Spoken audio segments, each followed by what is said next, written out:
د هېواد د وروستیو سیلابونو له امله زیانمنو کورنیو لپاره د مرستو راټولولو په دوام د میدان وردګ ولایت بهسودو ولسوالۍ اوسیدونکو 320,000 افغانۍ راټولې کړې نغدې پیسې د مرستو راټولولو خیمې ته وسپارلې.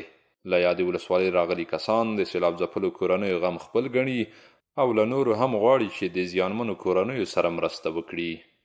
امروز یک تعداد کمکی که به تعداد 320,000 افغانی بود که خدمت رئیس تقدیم شد.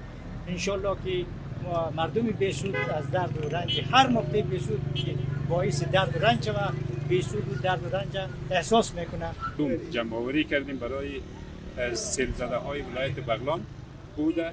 امیدوارم هستیم از ملت افغانستان حوادث میآید در هر نقاط و هر گوشه افغانستان. امیدوار هستیم که امیر رسم نهاده نشود در بین ملت ما. د مرستو راټولولو کمیټه وایي د خیمې له درېدو موخه د وروستیو په ځانګړي ډول د بغلان سیلاب ځپلو لپاره د مرستو راټولول دي چې تر اوسه یې په کافي اندازه پیسې راټولې کړي او زیاتوي چې د مرستو راټولولو ته به دوام ورکړي.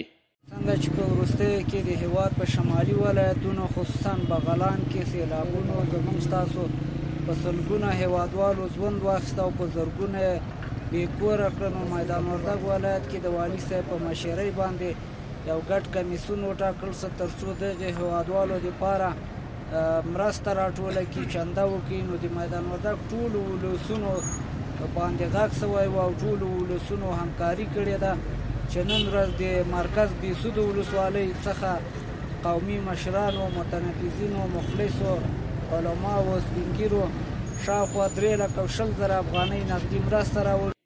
د وروستیو سیلابونو له امله د هېواد په ډیری ولایتونو کې د سختو سیلابونو راوتلو له امله زیاتو کسانو ته مرګ ژوبله واوښته چې د هېواد په ډیری ولایتونو کې ورته د مرستو راټولولو په موخه د اعانې صندوقونه ایښودل شوي دي.